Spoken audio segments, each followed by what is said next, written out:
What do you mean by partying that ends you up in jail? Because normal people, when they think about partying, they're like, oh, you went to the bar. Yeah. No, I was doing heroin. A lot of it. Guys, this is Landon Harris, realtor extraordinaire. He's bought, I think, 6 rental properties, including a personal home over the last 2.5 years. But if we get rid of the lattice and just repaint everything, it'll look a lot way better. nice. It'll open it up. I mean, some of those slats are, I just don't understand.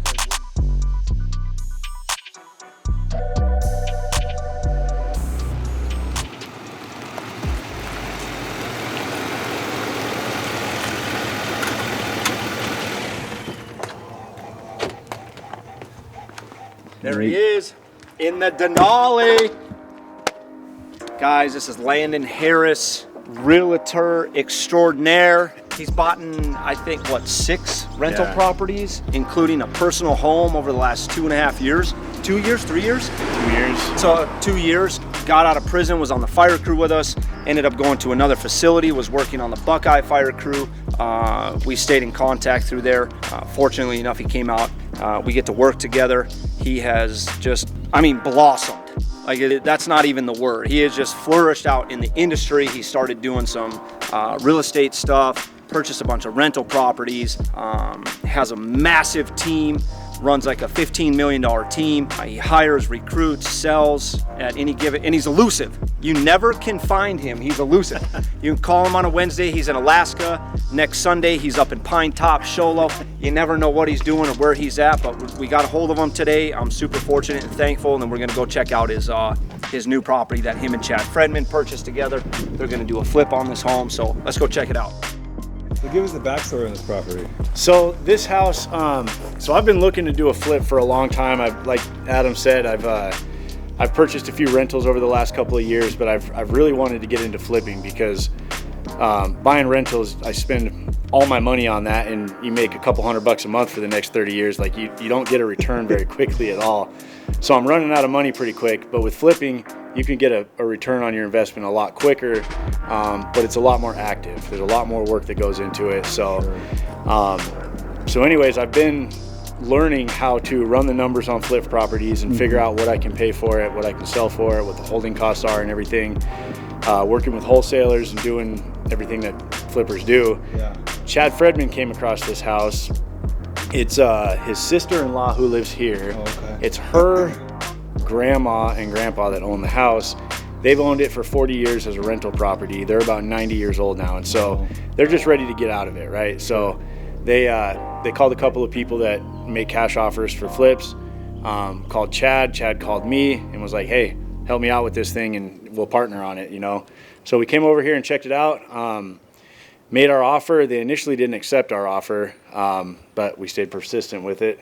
And we ended up getting it under contract, and so we're closing on Friday, which is why we're here today with the contractors, getting everything figured out for what it's going to take to actually get this done. So we're looking at a 3-month turnaround time to get the contractors in, get it completely remodeled, back on the market, and hopefully sell it pretty quickly. Nice. And make some money. And then what's the numbers on these? You bought it for how much? So I bought it for $336. Okay. We're gonna hopefully put $60,000 into it and sell it for $480 is the plan. Sick. So there's a lot more costs that are incurred in holding and everything. So it's not, you don't make $100,000 on these things. Sure. But if we can at least turn some sort of a profit, or at least just not lose money, and make sure that my investors get paid back, that's the number one thing. I want to make sure my investors get paid back with their interest. If I break even on it, I'm cool with that. It'll be a learning experience. So I want to hear the journey of what led up to how you and I met in prison. So I moved out here right after high school. Couldn't wait to get out of the small town in Alaska. Grew up there my whole life, cold, wet, rainy. So I pretty much wanted to go to the exact opposite of Alaska. So I moved out to Arizona, moved to Avondale. I went to a tech school called UTI, Universal Technical Institute in Avondale. I did pretty well in school for the most part, but I was partying a lot, and I ended up getting into some trouble and caught my first case and did a little bit of time in jail, got out, and When you say partying, like, what do you mean by partying that ends you up in jail? Because normal people, when they think about partying, they're like, oh, you went to the bar. Yeah. No, I was doing heroin. A lot of it. Okay. Yeah, and so obviously that led me to get into some trouble. So I did a little bit of county time, 6 months. When I got out of county, I actually did really well for like 5 years. I was still drinking and doing a little bit of like normal people partying, but for almost 5 years I did really well. You know, I bought a house. I was for the most part living a normal life, and I went wakeboarding and sprained my ankle. Right, that's where my whole drug addiction took off again. I sprained my ankle. Doctor gives me Percocet, and I just never stopped with it after that. And so that led back into heroin, right? So I did that for, I don't know, maybe a year. I tried moving back to Alaska to get away from it. That didn't work out. I moved back to Arizona and just kept getting in trouble, kept messing up. And eventually that led me to getting locked up for the last time. So I caught a 6-year prison sentence. My first 2 years in prison, I still didn't get it together. I was on a 3-yard, I was getting into fights, I was doing pretty much everything I shouldn't have been doing, and eventually I just got tired of it.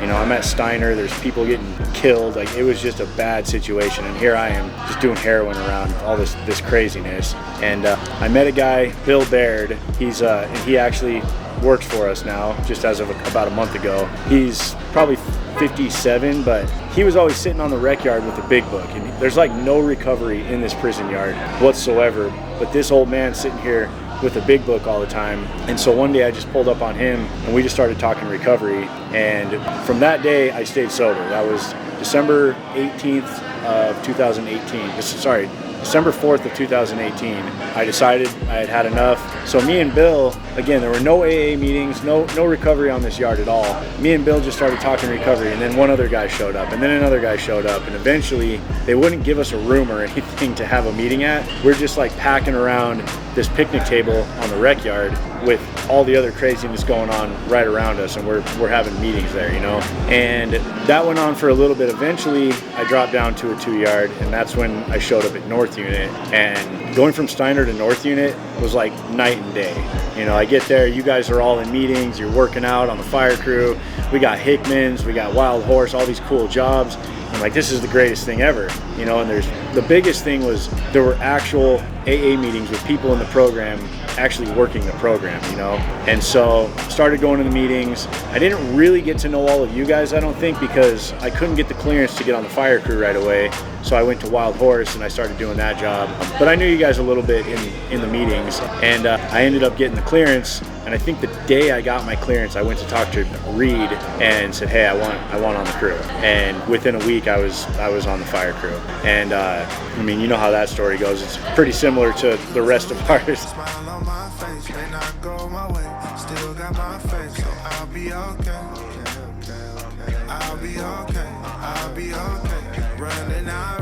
Just that I pace, made some mistakes, but learned a few things, so I'll be okay.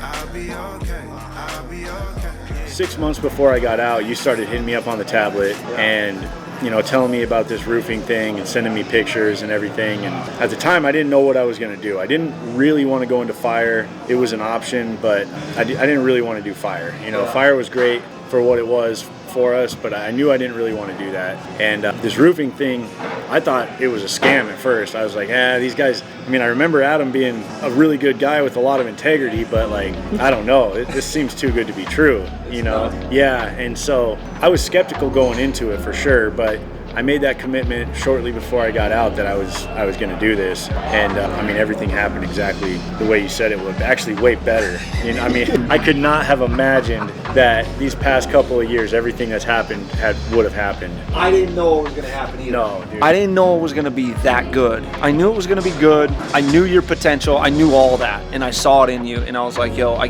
got to talk to him. I have to reach out to him. And other people were reaching out to you. Other people were talking to you. Hey, do this, do that. Maybe come over here. And I had I saw a vision and a plan that I knew I could execute with you. Just like you were saying, if Landon is landing out here, we can produce a major result. Did I think it was going to get this big? No. But I knew it, right? Like, and you take these like core group of guys, certain individuals, and you put them all in the same environment, chasing towards the same goal. It's insane what happens, and we're a direct result of that. I mean, I'm just so grateful for the life that I have today. The money's great, obviously, and I hate when people say that too. It's like you make a little money and all of a sudden it's not about the money. But it's real. But it really is. It's like we continued. Okay, let me say this. In order to get to that mind state, though, and to like go back to that value of like it's not about the money, you have to first go through that stage of chasing the money. And once you've chased it and you've obtained it in some way, shape, or form, you realize I like it, but it's not the goal.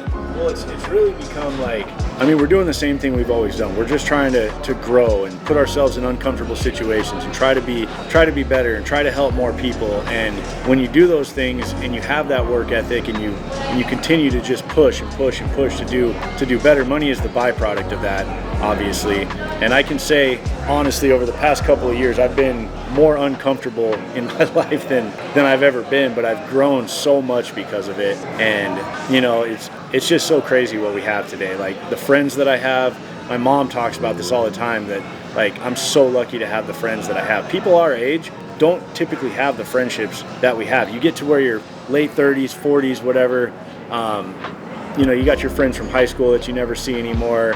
You maybe have a couple of work friends. We get to work with all of our best friends, and we're all there for each other. We have this I don't even know how to explain it, dude. It's crazy. So that is what's most important to me, but also like the structure that we've set, where it's like, okay, you helped me out, gave me a couple of bucks, showed me how to do this. I got to where I needed to be, made a few bucks, and then I get to give back.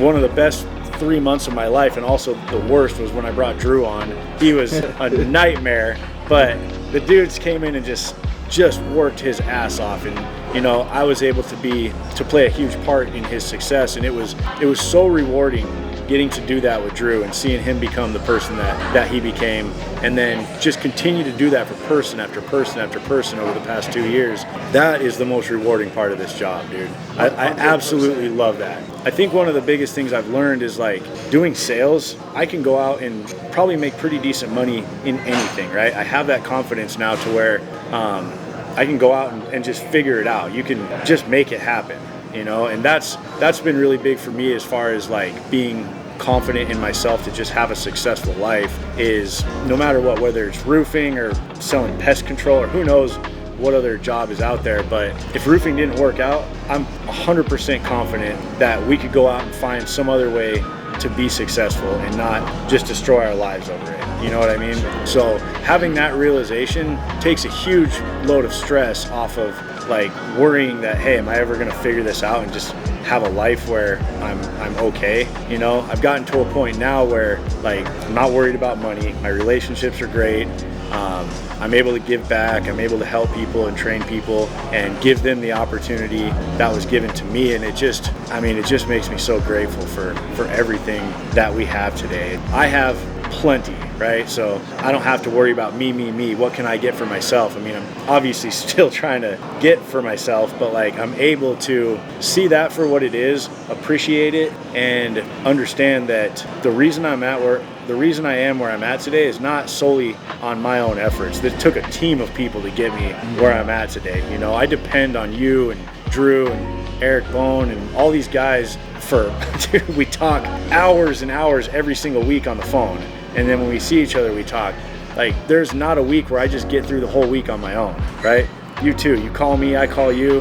And no matter what's going on, it's like, well, I got to call somebody about this. I always have someone I can call for anything that comes up. And so knowing that I don't have to get through life on my own gives me the confidence to keep pushing to do more and more, because we have this group of guys that we're just going to figure it out. That's powerful. Yeah. That's powerful. Yeah. No matter how bad things get, I'm going to have people to go through it with me, and they're going to pick me back up, and they're going to help me get back to where I need to be.